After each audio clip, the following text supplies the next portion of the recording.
Well, I can't believe it's finally here. You know, in May we started talking about the habitat and hunting chores and going through every month. We shot another one for October too, and we're going to continue those for every month because there's always something to do.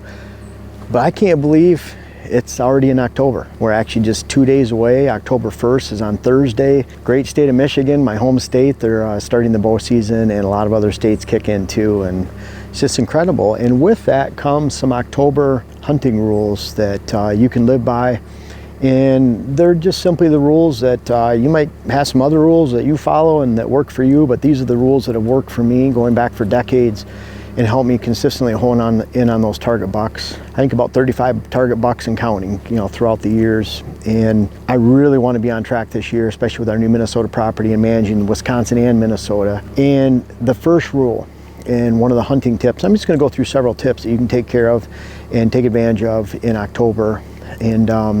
And one of those is taking advantage of random morning sits. When I hit a morning stand in October, and I'm not talking about the pre-rut, which is what we'll get to here in a second, but I'm talking about I'm just itching to get out. It's a cold morning. And again, following the weather, following the HuntCast 2.0 from Huntwise, so critical to be on page with that. That's something I perfected over the last 30 years. They've infused my algorithm into their forecast, and we'll talk about that in other videos and everything too. But I'm looking at those cold mornings, great mornings that I want to get out in the woods. I'm not getting into those really thick bedding areas of deer, because really when it comes to hunting mornings this time of year, I want to be able to get in and out without spooking deer.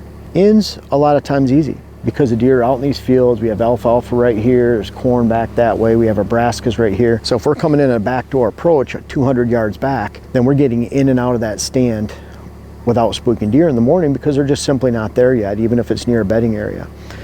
But you have to get out.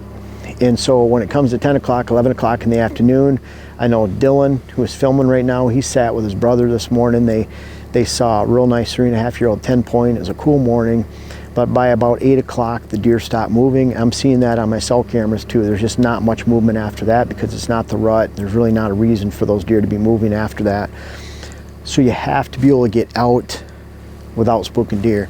I'm looking over there and I think I see a rub, so it caught my attention. But anyways, that's what's pretty cool about October too, is seeing these rubs. So take advantage of a random morning sit. Make sure you're not blowing out your bedding areas. And again, it's not just about getting into the stand without spooking deer.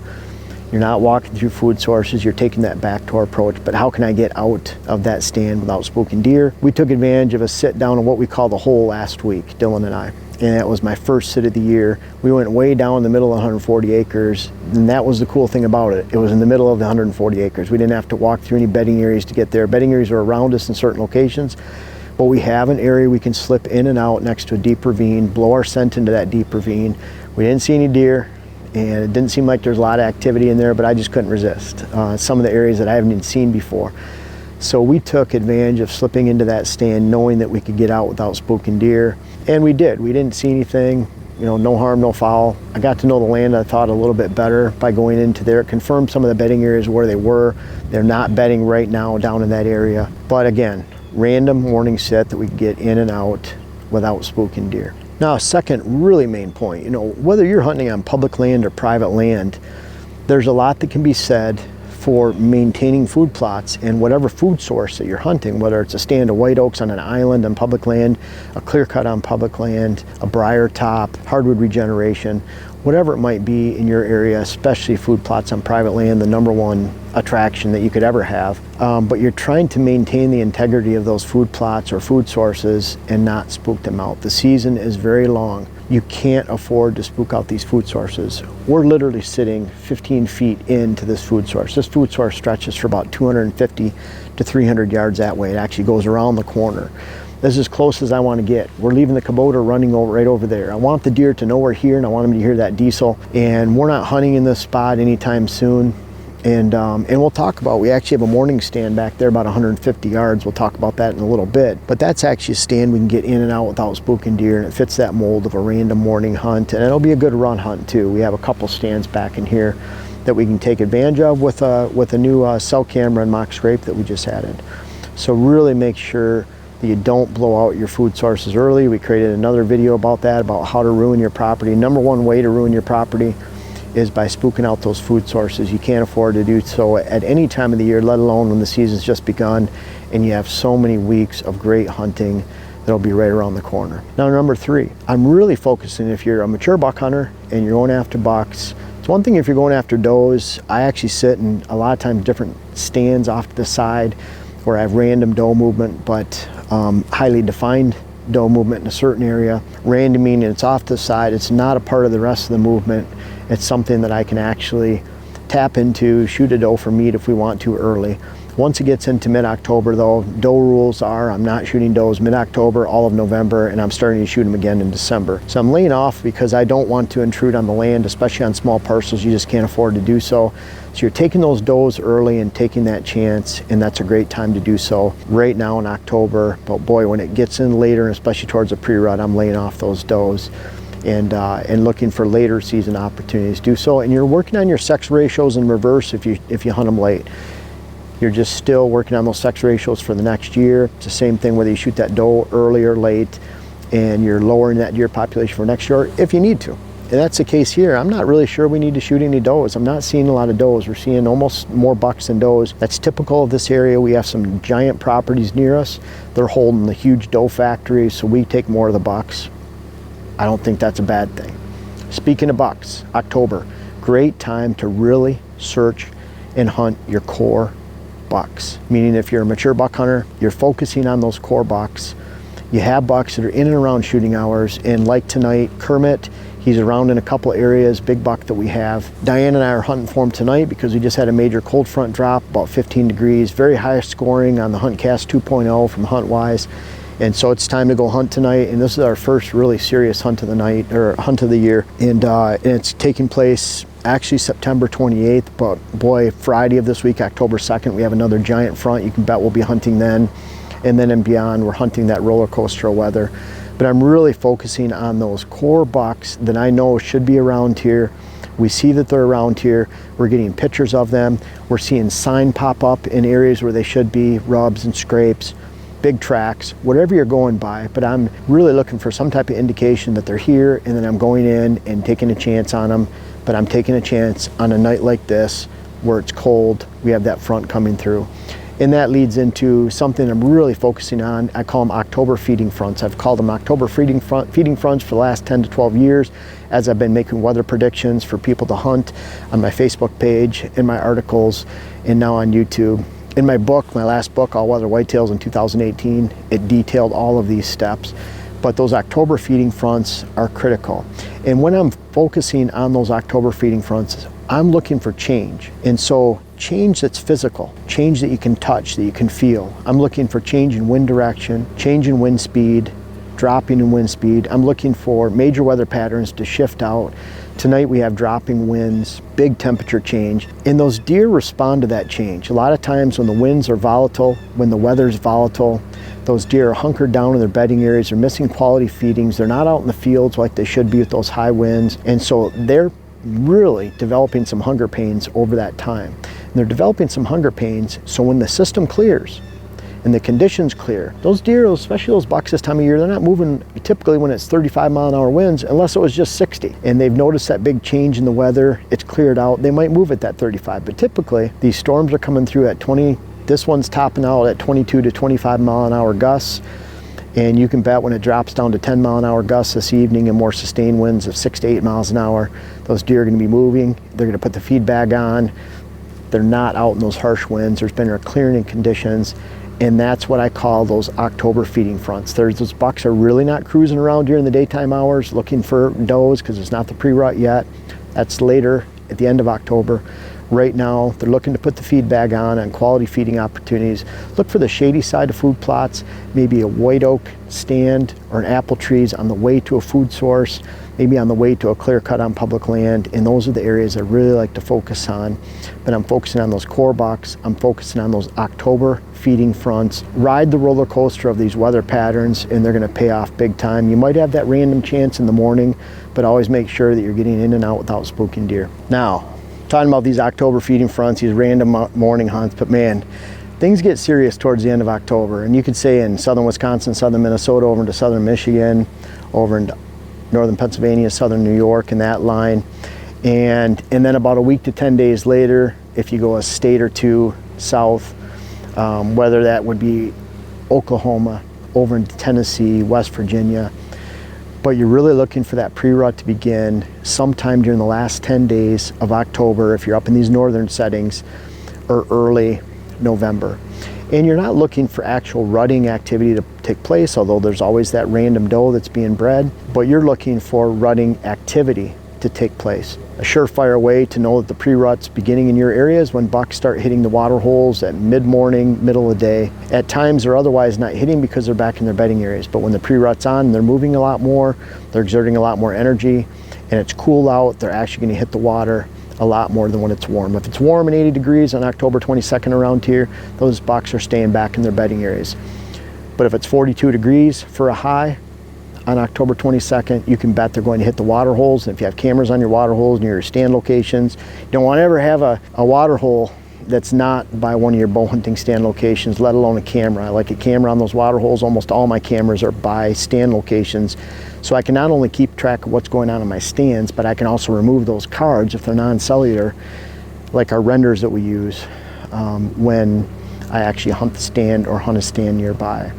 So I'm looking for those pre-rut activities, and that's when you focus on the morning time, the most glorious mornings of the year during that pre-rut period. You have to have core bucks. If you're waiting for a non-core buck to come over during the middle of the rut, then you have another week or 10 days to wait for that to happen. But if you have those core bucks hanging around, now's the time at the end of October during that pre-rut when you see those scrapes opening up and those bucks getting active, whether it's on your trail cameras or the sign that's being presented, you know there's a core buck. It's time to go after him, and he's gonna be 3 times more active in the morning during those cool hours. And I love to hunt the pre-rut at that time of the year, and it's a great opportunity to take a buck. A lot of people are waiting for the rut. And I'll mention, I won't even say his full name, but there's someone back in Coon Valley, he goes by the nickname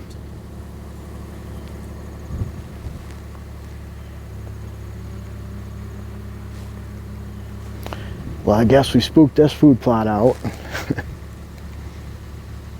I don't think she minds if I keep talking. Yeah. Hello. It's okay, girl. Well, anyways, we're just rudely interrupted by all these deer here. Speaking of does, guy back in Coon Valley, his name's Box, his nickname. He always asks me, do you have your buck by the end of October? Did you shoot your buck this year by the end of October? He makes fun of you, and I hope I'm not the only one, but he makes fun of you if you haven't shot your buck by the end of October. Basically, you really need the rut to shoot your buck, you know, meaning mid-November, early November, November 10th. And that's the way he looks at it. Like, the good hunters shoot their bucks by the end of October. That's what Box says. That's what he refers to. But I think it really illustrates a point. It is an exceptional time to shoot a core buck. They're staying close to home. They have does to breed first around their core areas. They're not going to range out to those non-core areas that we'll talk about in November, and moving to those areas that might be a mile away from the core area or more. They're going to be in their core areas. They're there for the pickings, and it's a great time to hunt and really take advantage of that towards the end of October. That's where half of my mature bucks have been shot. Yes, I've needed the rut for the other half box. Sorry about that, but it is a great time to shoot a buck at that time of the year. And I have to add, whether you're hunting in the early season, the feeding fronts, random morning hunts, you're taking advantage of that pre-rut towards the end. Something I've noticed throughout the years is the one thing I notice that the moon really affects are the feeding cycles. Deer feed 5 times in a 24-hour period. That means if they feed heavy at one time, they feed light at the next. Not that much different than us, except for Thanksgiving, where we might feed on a huge meal early while we're watching our lions play on Thanksgiving Day. Well, I say our lions, Dylan's would be Packers, mine would be Lions, but we're watching our lions play, and we'll eat a huge meal. I think I eat about 1 pumpkin pie on Thanksgiving Day, so I'm eating all day. Deer though, when they feed heavy 1 or 2 times, they're going to feed light the next. When a full moon is rising in the evening, we notice those deer hitting the fields a lot later, poor sits in the evening. They're feeding high on the hog, living stress-free all night long, relating to each other. During the nighttime, that means their early morning feeding, let's say at daybreak, an hour before, is very light. They're just crammed down in their bedding areas. But really try to focus, whether it's the pre-rut, the feeding fronts, or just those random morning hunts. you're looking for activity to really pick up. If you're adjacent to a bedding area, not in a bedding area, again, you want to be able to get in and out without spooking deer. But you're getting into a location that might have that random white oak that's really dropping acorns, apple trees, small little clear cut, corner of a clear cut near a bedding area, where you can expect to see an increase in feeding pattern late mornings with that full moon rising in the evening. Great time. And then always remember, whether it's October, even September, the season's a marathon, not a sprint. Never feel like you have to go in and shoot that buck and try to get them and go off or not. That's not a hunting strategy that I really subscribe to at any time of the hunting season. There's those that wait till the 7th of November, the 6th of November. They can go in right in the middle of the bedding area. They have a couple pinch point stands. They try to pick the wind and it's all for naught. They have 10, 15, 20% chance of spooking that buck, or actually killing that buck, an 80% chance of spooking that buck. A lot of times they spook that buck, that's the end of their season. I'd rather have an 80 to 100% chance of shooting that buck by picking my way around the outside, hunting the right stands, not going right into the middle of that bedding area and spooking them out. And that's why I say the season is a marathon. I find that I shoot my target bucks, getting back to the original point of this discussion, 80 to 90% of the time throughout the years, throughout a long period of time. I get those opportunities. Don't always capitalize on them. I make some mistakes, and that's how I've learned throughout the years. But what I've learned is that if I just chip away at the outside, and I know that buck is sticking around, whether it's a hunting hole on public land or a hunting hole I've created on private land, then I'm gonna get an opportunity at him more times than not if I'm just patient and I remember the season is a marathon. I hope these tips help you in October. This is a glorious time of the year. We're staying right here in this corner. We've already spooked one doe for the year. She's gone. She left a little while ago, Dylan. But maybe she was. I think she was, yeah. Hopefully she get used to my voice. I'm no danger to her, so wasn't a big deal. It's funny because we really don't see a lot of does on the property or on the trail cameras right now, but she looked like a wise old doe. She knew to get the heck out of here. We're not hunting within 500-600 yards of here tonight, so we're safe back in this little corner for right now. And again, I'm trying not to spook these food plots. That's why we're right here. That's why we have the Kubota running. That might have why she kind of soothed her into thinking everything was okay. Have a great October. Can't wait to hear about it in the comments below. And please, I don't ask this very often, but if you haven't subscribed to the channel, if you like this type of video, we have a lot. I think we're pushing 600 strategy videos on the channel now, or around 600 that Dylan and I have created together, and a few other ones. But Dylan and I have been creating these videos for a long time, and people tell me they help them. I hope you enjoy the content. Please let me know in the comments below, and really, I do appreciate you watching. I appreciate you. Thank you very much. Well, if you made it to the end of this video, you're obviously interested in whitetail habitat solutions, what I have to teach, and you will love my new web class series. The first one is how to design your whitetail property. It's out now. The link is in the description. I invite you to check it out. It's on my website. Can't wait to hear about it.